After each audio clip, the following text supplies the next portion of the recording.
കിതാബിൽ പറഞ്ഞിട്ടുള്ള വിഷയങ്ങൾ ഫത്ഹുൽ മുഈൻ എന്ന് പറയുന്നത് നമ്മൾ ചെറുതായി കാണുന്ന ഒരു കിതാബല്ല, ഇത്ര കട്ടിയുള്ള ഒരു കിതാബാണ് ഈ കിതാബ്.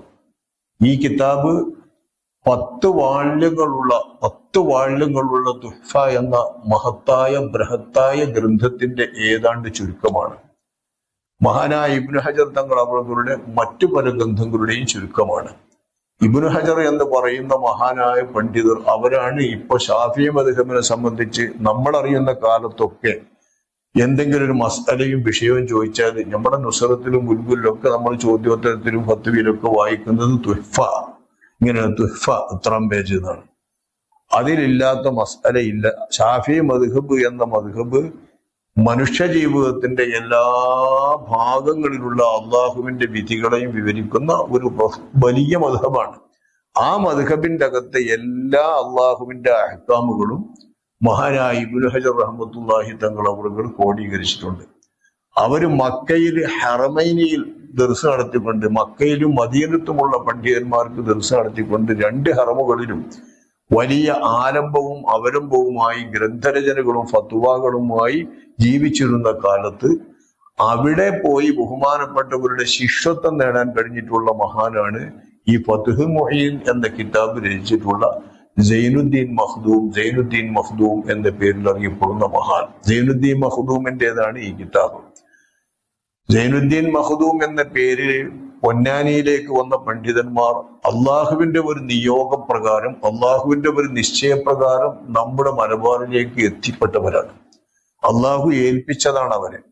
അവർ വന്നതിന് ശേഷം പൊന്നാനിപ്പള്ളി ഉണ്ടാക്കി എന്ന് പറയുന്നതാണ് സൈനുദ്ദീൻ മഖ്ദൂം എന്ന പേരിൽ ആദ്യമായി പൊന്നാനിയിൽ വന്ന മഹാനവറുകൾ ചെയ്ത മഹത്തായ സേവനം. പൊന്നാനിപ്പള്ളി ഇന്നും പോയാൽ അറിയാം, ആ പള്ളിക്ക് ആധുനികതയുടെ പൗർണികളേക്കാളേറെ പഴമയുടെ എല്ലാ ഗാംഭീര്യവും ആ പള്ളി ഇന്നും നിലനിർത്തുന്നുണ്ട്. പഴയ കാലത്ത് തന്നെ ആധുനികമായി നമ്മൾ നിർമ്മിക്കുന്ന വലിയ പള്ളിനേക്കാളൊക്കെ വലുപ്പവും വിശാലതയും 400ഉം 500ഉം പണ്ഡിതന്മാർ അവിടെ നിരന്തരം താമസിച്ച് പഠിക്കാനുള്ള സൗകര്യവും ഉള്ള ഒരു പള്ളിയായിട്ടാണ് അന്ന് മഹാനുകൾ കയറ്റുന്നത്. വലിയൊരു വിപ്ലവമായിട്ട് നമ്മളെ കേരളത്തിൽ കിബില തർക്കം തന്നെ ഒരു തർക്കം നടക്കുന്ന കാലത്ത് കേരളത്തിലെ അനേകം പള്ളികൾ പരിശോധിച്ചു നോക്കുമ്പോൾ കിബിലന്റെ കൃത്യമായ ദിക്കിലേക്കല്ലാത്ത കാണുകയും അവിടെയൊക്കെ അത് പൊളിച്ചു പണിയുന്ന ഒരു ചുറ്റുപാടുണ്ടാവുകയും ചെയ്യുമ്പോൾ ഒരു വലിയ തർക്കം നടക്കുന്ന വിലമാക്കൾക്കിടയിൽ നടന്ന കിബില തർക്കം എന്ന കാലത്ത് ആ തർക്കവുമായി വന്ന വിലമാക്കളൊക്കെ പരിശോധിച്ചിട്ടും കിബിലയുടേക്ക് കൃത്യമായി കണ്ടിട്ടുള്ള ഒരു മഹത്തായ പള്ളിയാണ് പൊന്നാനി പള്ളി. അതേപോലെ തന്നെ മമ്പറന്തങ്ങൾ ഏൽപ്പിച്ച മമ്പറത്തെ പള്ളി. ഈ 2 പള്ളിയും കൃത്യമായി കിബിലയിലേക്കായിരുന്നു. നമ്മൾ ശാസ്ത്രീയമായി കണ്ടെത്തുന്ന കിബിലയുടെ ദിശ നിർണയിക്കുന്ന ഉപകരണങ്ങളോ അതോ മറ്റൊന്നും കണ്ടുകൊണ്ടല്ല അവർ അത് നിർമ്മിച്ചത്. മമ്പർത്ത തങ്ങൾ പിന്നെ മമ്പർത്തുനിന്ന് തന്നെ നോക്കിയിട്ട് കയബ് കാണിച്ചു കൊടുത്തുകൊണ്ടുണ്ടാക്കി എന്നൊക്കെ ഐതിഹ്യങ്ങൾ പറയുന്നുണ്ട്. ശരിയോ തെറ്റോ എന്നറിയില്ല. ഏതായാലും അതൊക്കെ കഴിയുന്നവരാണ് ഖുതുബുസ്സമാൻ മമ്പുറം തങ്ങൾ അവർ. എന്നാൽ അതേപോലെ തന്നെയാണ് അതിന്റെ മുൻപ് മമ്പറം തങ്ങൾ അവർ അതൊക്കെ നിർമ്മിക്കുന്നതിന്റെ ഒക്കെ നൂറ്റാണ്ടുകൾക്ക് മുൻപ് പൊന്നാനിപ്പള്ളി ബഹുമാനപ്പെട്ട സൈനുദ്ദീൻ മഖ്ദൂം തങ്ങൾ ഉണ്ടാക്കിയത്. അപ്പൊ സൈനുദ്ദീൻ മഖ്ദൂം തങ്ങൾ അത് ആദ്യത്തെ വലിയ സൈനുദ്ദീൻ മഖ്ദൂം തങ്ങളാണ്. ആ സൈനുദ്ദീൻ മഖ്ദൂം തങ്ങളുടെ പുത്രന്റെ മുഹമ്മദുൽ വസാലി എന്നറിയുന്ന പുത്രന്റെ മകനാണ് ഈ ഫത്ഹുൽ മുഈൻ രചിച്ചിട്ടുള്ള മഹാനായ സൈനുദ്ദീൻ മഖ്ദൂം എന്നവർ. സൈനുദ്ദീൻ മഖ്ദൂം എന്ന് പറഞ്ഞ പേരിൽ ഒരുപാട് പണ്ഡിതന്മാരുണ്ടായിട്ടുണ്ട്. അവരിൽ വളരെ പ്രസിദ്ധരായി പൊന്നാനി ഉലമാക്കളിൽ ഏറ്റവും പ്രസിദ്ധർ ആദ്യം പൊന്നാനി പള്ളി എടുപ്പിച്ച വലിയ സൈനുദ്ദീൻ മഖ്ദൂം തന്നെ. ഇപ്പത്തെ മദ്രസയിലെ കുട്ടികൾക്ക് നമ്മുടെ പാഠബുക്കിൽ അതൊക്കെ പഠിപ്പിക്കുന്നുണ്ട്, അവരെ പറ്റിയൊക്കെ പഠിപ്പിക്കുന്നുണ്ട്. അപ്പൊ ചെറിയ കുട്ടികൾക്ക് 6-ാം ക്ലാസ് 7-ാം ക്ലാസ്സിൽ പഠിക്കുന്ന കുട്ടികൾക്ക് അവരൊക്കെ നല്ലോണം അറിയാം. നമുക്കൊക്കെ അറിയില്ല, കാരണം അവരെ ചരിത്രം പഠിപ്പിക്കുന്നുണ്ട്.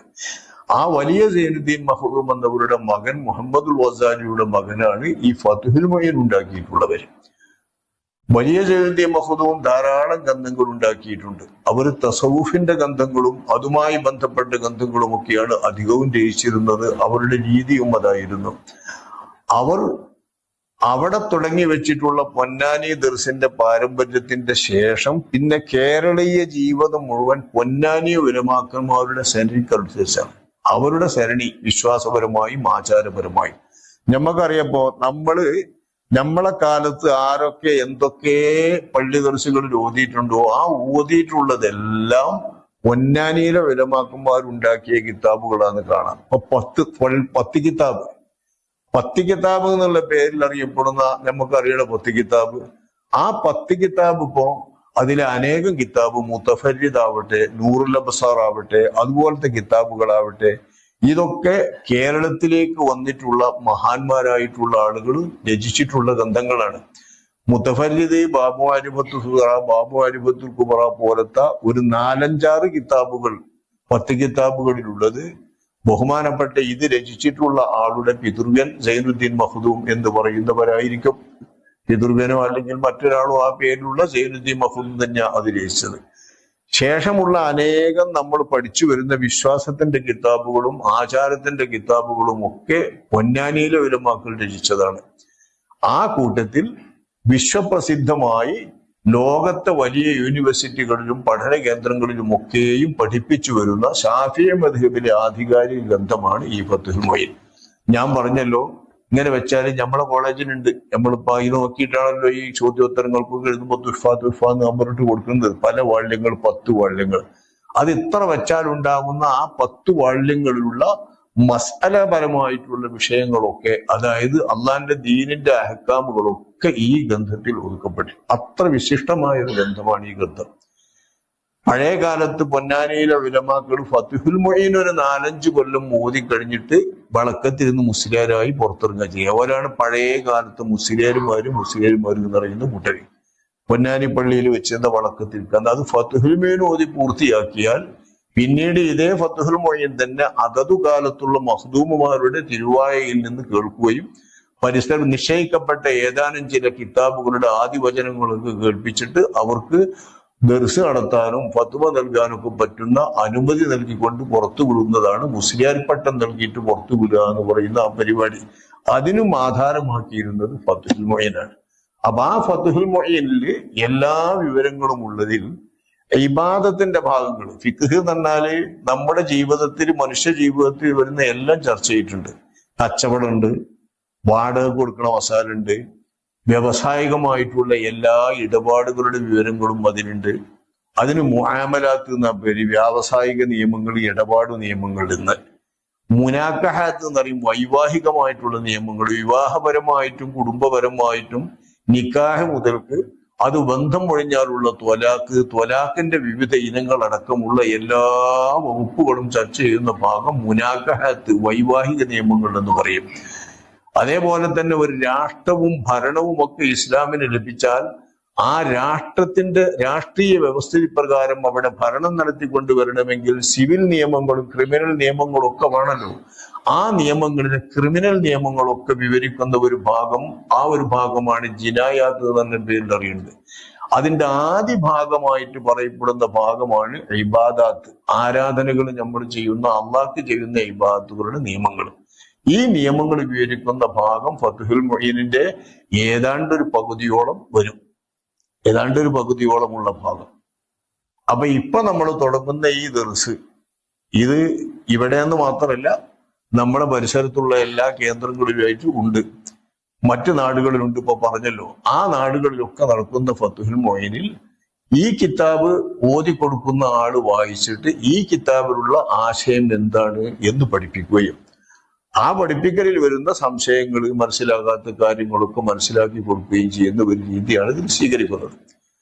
മൂല്യന്മാര് കിതാബ് പോകുന്നതിൽ നിന്ന് വ്യത്യസ്തമായി സെന്റൻസ് വായിച്ചിട്ട് ആ വായിച്ച സെന്റൻസുകൾ അതിലെന്താണ് വിവരിച്ചിരിക്കുന്നതെന്ന് മനസ്സിലാക്കുമ്പോൾ ഒരു മൗലിക ഗ്രന്ഥത്തിൽ നിന്ന്, ഒരു ഫിഖ്ഹിന്റെ ഗ്രന്ഥത്തിൽ നിന്ന് എന്താണ് പറയുന്നത് എന്ന് നമ്മളെ നിസ്കാരത്തിന്റെയും ഒതുണ്ടാക്കണേന്റെയും ഒതുവിന്റെ വെള്ളത്തിന്റെയും അതേപോലെ തന്നെ നോമ്പിന്റെയും സക്കാത്തിന്റെയും നമ്മൾ ചെയ്യുന്ന ഇബാദത്തുകളുടെ ഒക്കെ വിവരങ്ങൾ നമുക്ക് പഠിക്കാൻ കഴിയുക എന്ന് പറയുന്നത് ഒരു കൊല്ലം കൊണ്ട് നമുക്ക് പഠിക്കാൻ കഴിയുന്ന രീതിയിൽ അത് കേട്ട് പഠിച്ചുകൊണ്ട് മനസ്സിലാക്കുന്ന ഒരു രീതിയാണ് നമ്മൾ ഇതിന് ആവിഷ്കരിക്കുന്നത്. ജനകീയ ദർസ് എന്നുള്ള പേരിൽ. വളരെ പ്രധാനപ്പെട്ട വലിയ നഗരങ്ങളിലൊക്കെ ഇങ്ങനെ ഓതി രാത്രിയിലൊക്കെ ഓതുന്ന, ജോലിയൊക്കെ കഴിഞ്ഞിട്ട് വന്ന് ഓതുന്ന വിദേശികളല്ല സ്വദേശികളായ ഒരു കൂട്ടം ആളുകളുടെ നാടൻ ദർസുകൾ വലിയ വലിയ ടൗണുകളിൽ, കോഴിക്കോട് ഒരുപാട് ഏരിയകളിൽ അങ്ങനെ ദർസുകളുണ്ട്. അതിൽ പഠിച്ചിട്ടുള്ള ഒരുപാട് ആളുകൾക്ക് മിക്ക മസ്അലകളും കിട്ടും.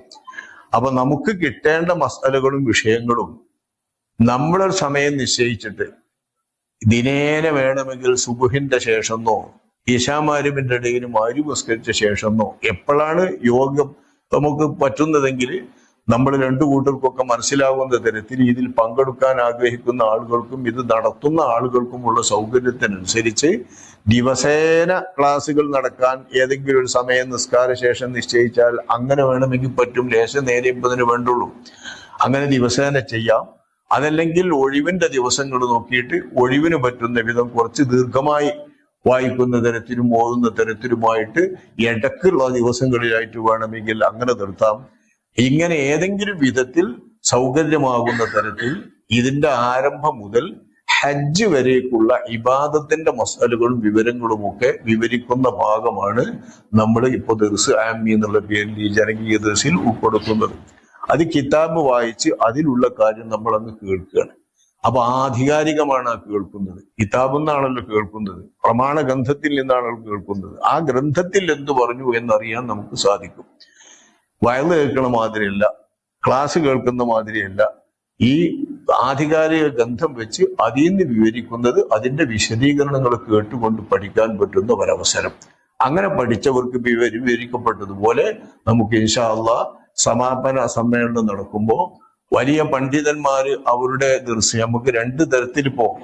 ഇമാം റാസി അക്കാദമിയിൽ നിന്ന് ഡിഗ്രി പൂർത്തിയാക്കിയിട്ടുള്ള, രണ്ട് വിദ്യാഭ്യാസത്തിന്റെയും ഡിഗ്രികൾ പൂർത്തിയാക്കിയിട്ടുള്ളവരുടെ ഡിഗ്രിയും ശേഷം അവരും മറ്റുള്ളവരും ഒക്കെ നടത്തുന്ന PG പോസ്റ്റ് ഡിഗ്രി എന്നുള്ള നിലയിൽ PG ചെയ്യുന്ന നമ്മളെ മുത്തവൽ ഡിഗ്രി ആയിട്ട് പണ്ടേ ജാമ്യയിൽ നിന്ന് കൊടുത്തു വരുന്ന ആ ഡിഗ്രിയും ഇതൊക്കെ നടത്തിക്കൊണ്ട് വരുമ്പോൾ സാധാരണക്കാരായ ആളുകൾക്കും ഇൽമുമായി ബന്ധപ്പെട്ട് ശൈഖുന അവറുകളുടെ ഒരു അംഗീകാരം, ശൈഖുനായുടെ ഒരു അംഗീകാരമാണുള്ള ജാമ്യയിൽ നൽകുന്ന പത്രം തന്നെ. ജാമ്യ തന്നെ ശൈഖുന അതിന് സ്ഥാപിച്ചതാണ്. ആ ഒരു അംഗീകാരം, ശൈഖുനായുടെ തന്നെ ഇൽമിന്റെ ഒരു അംഗീകാരത്തിന്റെ പത്രം ജാമ്യയുടെ പേരിൽ നാട്ടുകാർക്കും സാധാരണക്കാർക്കും ലഭ്യമാക്കുന്നതിന് കൂടിയുള്ള ഒരവസരമാണ് നമ്മൾ ഈ നടത്തുന്ന ജനകീയ ദർസിലൂടെ നമുക്ക് ഒരുക്കാൻ വേണ്ടി പോകുന്നത്. അതാണ് നമുക്ക് ലഭ്യമാകുന്നത്.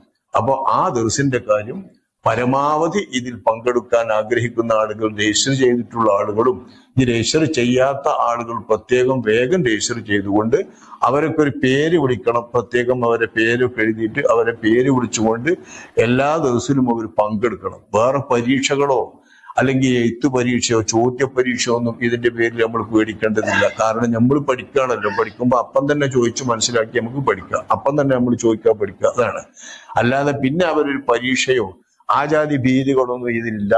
ആ കേട്ടുകൊണ്ടിരിക്കണം അവര് ഈ ക്ലാസ്സിൽ ഈ ഭാഗങ്ങൾ നൽകുന്ന ഭാഗങ്ങൾ. അത് കേട്ടുകൊണ്ടിരുന്ന ആളുകൾക്ക് ഈ കോഴ്സ് പൂർത്തിയാക്കിയ തരത്തിലുള്ള ഒരു സർട്ടിഫിക്കറ്റ്, അത് ശൈഖുനായുടെ പേരിൽ ജാമ്യയിൽ നിന്ന് നൽകുന്ന ഒരു സർട്ടിഫിക്കറ്റ് എന്ന നിലക്ക് നമുക്ക് നമ്മുടെ നാട്ടിലെ ജാമ്യയിൽ നിന്ന് വാങ്ങാൻ സാധിക്കുന്നത് ഒരു ബർക്കത്താണ് നമ്മുടെ ജീവിതത്തിൽ. ഇത് പഠിച്ചു തീരുമ്പോൾ നമുക്കറിയാം ഇത് പഠിക്കൽ നമുക്ക് ഫർദ് ഐനായിരുന്നു എന്ന്. കാരണം ഓരോ വ്യക്തിയും ഒറ്റക്ക് ചെയ്യേണ്ട ഇബാദത്തുകളുടെ മസ്അല പഠിക്കൽ അവർക്ക് നിർബന്ധമാണ്. പക്ഷെ നമ്മൾ വിചാരിക്കാം നമുക്ക് നിസ്കരിക്കാനൊക്കെ അറിയാലോ, നോമ്പ് വെക്കാനൊക്കെ അറിയാലോ, സക്കാത്ത് കൊടുക്കാനൊക്കെ അറിയാലോ, ചെയ്യണമൊക്കെ അറിയാലോ എന്ന്. അറിയണുണ്ടോ അറിയണില്ലേ എന്ന് അറിയണമെങ്കിൽ കിതാബ് പറഞ്ഞ് നമ്മൾ കേൾക്കണല്ലോ. അപ്പൊ ആ കിതാബ് പറഞ്ഞ് കേൾക്കുമ്പോൾ അറിയാം ഒരുപാട് കാര്യങ്ങൾ നമ്മുടെ ഇബാദത്തുകളിൽ ശരിയാകാതായി പോകുന്ന തരത്തിലുള്ള കർമ്മങ്ങൾ നമ്മളിൽ നിന്ന് വന്നു പോകുന്നുണ്ട് ഇബാദത്തുകളിൽ. അതൊക്കെ നമുക്ക് പഠിക്കാൻ പറ്റുന്ന ഒരവസരമാണിത്. ഇത് ഉപയോഗപ്പെടുത്തിക്കൊണ്ട് എല്ലാവരും ഇതിൽ പങ്കെടുക്കാൻ ശ്രദ്ധിക്കണം. എണ്ണം അതിനില്ല, വയസ്സ് ഇതിനില്ല. വയസ്സന്മാരും ചെറുപ്പക്കാരും എല്ലാവരും ചേർന്നതാണ് നമ്മൾ ഉദ്ദേശിക്കുന്നത്. കിതാബ് ഓതിയും കൊണ്ടിരിക്കണ മൂല്യന്മാര് വേണ്ടയില്ല. ആ മൂല്യന്മാരല്ലാത്ത ബാക്കി സാധാരണക്കാരായ ആളുകൾക്ക്, കാരണം അവർക്ക് പറഞ്ഞു കൊടുക്കണ മാതിരിയാണ് പറഞ്ഞു കൊടുക്കുക. കേൾക്കുന്ന വിധത്തിൽ ആർക്കും ഇരിക്കാം, അതോ ശരി തന്നെ. എന്നാലും സാധാരണക്കാരായ ആളുകൾക്ക് മനസ്സിലാക്കാൻ പറ്റുന്ന വിധം പ്രായവ്യത്യാസമില്ലാതെ ജനകീയമായി ബഹുജനങ്ങൾ എല്ലാവരും ഒന്നിച്ചു കൂടുന്ന ഒരു സംരംഭമാണിത്. അതിൽ വലിയ പ്രായമുള്ള വല്യപ്പാന്റെ കൂടെ പേരക്കുട്ടിക്കും കൂടാം. അങ്ങനെ പേരക്കുട്ടികളും മക്കളും പാപ്പാരും ഒക്കെ ഇൽമിന് ഭേദമല്ല. റസൂലുള്ളാഹിന്റെ സദസ്സിൽ അങ്ങനെ ഇരുന്നാണ് സ്വഹാബാക്കൾ പഠിച്ചത്. അങ്ങനെയാണ് നമുക്ക് ദീൻ ഇവിടെ കിട്ടിയത്. ഇത് നമ്മളെ ജീവിതവും ഇബാദത്തും നേരെയാക്കാൻ വേണ്ടിയിട്ടുള്ള ഒരു പഠനമാണ്. അത് മനസ്സിലാക്കിക്കൊണ്ട് തന്നെ എല്ലാവരും ഇതിൽ ഭാഗഭാക്കാകുകയും പങ്കെടുക്കുകയും വേണമെന്ന് പ്രത്യേകം ഉണർത്തിക്കൊണ്ട് നമുക്ക് ആരംഭിക്കാൻ ആ കിതാബ് ഒന്ന് തുടങ്ങുകയാണ്. ആ തുടങ്ങൽ നമുക്ക് തുടങ്ങാം. ഫത്ഹുൽ മുഈൻ.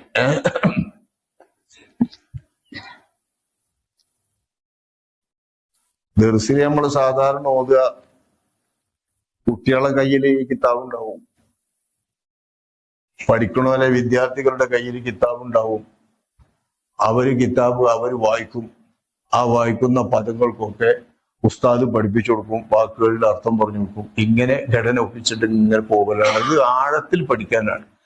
അപ്പൊ ആ ആഴത്തിൽ പഠിക്കാൻ വേണ്ട സമയം നമുക്ക് ഉണ്ടാവില്ല, അതിന് പറ്റൂല നമുക്ക്. ഇതിന്റെ ഗ്രാമറുകളും ഭാഷാപരമായ നിയമങ്ങളും ഒക്കെ പഠിക്കണം, എന്നാലേ മനസ്സിലാവുള്ളൂ. അപ്പൊ നമ്മളിത് ഉസ്താദ് വായിച്ചുകൊണ്ട് അതിന്റെ ആശയങ്ങൾ, അതിൽ പറഞ്ഞ കാര്യങ്ങൾ എന്താണെന്ന് ഓരോ സെന്റൻസിന്റേതും പറയാ. ഇതാണ് നമ്മൾ ഇവിടെ ഉണ്ടാകുക. അപ്പൊ ഏത് കിതാബിനും ഒരാമുഖം ഉണ്ടാവും. എല്ലാ കിതാബിനും ഒരാമുഖം ഉണ്ടാവും. കിതാബിന്റെ പ്രാരംഭത്തിൽ ബിസ്മി, ഹംദ്, സ്വലാത്ത് ഇങ്ങനത്തെ ഒക്കെ പറയുന്ന ഒരാമുഖം അതെല്ലാ ഗ്രന്ഥങ്ങൾക്കും ഉണ്ടാവും. ഏത് കിതാബിനും ആ കിതാബിന്റെ ആമുഖത്തിന് കിതാബിന്റെ ഖുതുബ എന്നാ പറയാ. ഖുതുബ നമ്മൾ പറയുന്നത് വെള്ളിയാഴ്ചയിൽ നമ്മൾ ഓതുന്ന ഖുതുബ, അതേപോലെ നിക്കാഹിന് നമ്മൾ ഓതുന്ന ഖുതുബ. ഇതൊക്കെ ഓരോരുത്തരും ഖുതുബകളാണ്. വെള്ളിയാഴ്ചയിലെ ഖുതുബ ആഴ്ചയിൽ എല്ലാവരും കൂടി ഒരുമിച്ച് ചേർന്നിട്ടുള്ളവർക്ക്, ആ ആഴ്ചയിൽ ചേർന്ന ഒരു ഗ്രാമീണരായ ആളുകൾക്ക് മൊത്തം നൽകേണ്ട ഒരു നിയമം, ഉദ്ബോധനം ഇതാണ്. നിക്കാഹിന്റെ ഖുതുബ ആ നിക്കാഹ് കർമ്മത്തിന്റെ ആമുഖമായി നടത്തുന്ന ഒരു ഖുതുബയാണ്. കിതാബിന്റെ ഖുതുബ ആ ഗ്രന്ഥത്തിന്റെ ആമുഖമായിട്ട് കുറിക്കുന്ന ആദ്യ ഭാഗങ്ങളും അതിന്റെ എന്താണ് ഈ കിതാബിലുള്ള വിഷയങ്ങളും എന്നൊക്കെ പറയുന്ന ഭാഗവും അള്ളാഹിനെ സ്തുതിച്ച് റസൂലുള്ളാഹിന്റെ മേൽ സ്വലാത്ത് ചൊല്ലുന്ന ഭാഗങ്ങളൊക്കെ കൂടിയതാണ് ഈ കിതാബിന്റെ ഖുതുബ. ആ ഖുതുബയുടെ ഭാഗമാണ് ഇൻഷാ അല്ലാഹ് നമ്മളിപ്പോ ഇവിടെ തുടങ്ങാൻ വേണ്ടി പോകുന്നത്. ആ ഭാഗത്തിൽ നമ്മൾ നബിന്റെ മേൽ സ്വലാത്ത് ചൊല്ലലും അള്ളാഹിനെ സ്തുതിക്കലും ബിസ്മി ചൊല്ലലും അങ്ങനത്തെ കാര്യങ്ങളാണ് ഇതിലുണ്ടാവുക. ആ ഭാഗം നമുക്ക് മഹാനവറുകൾ പറഞ്ഞു പറയാം.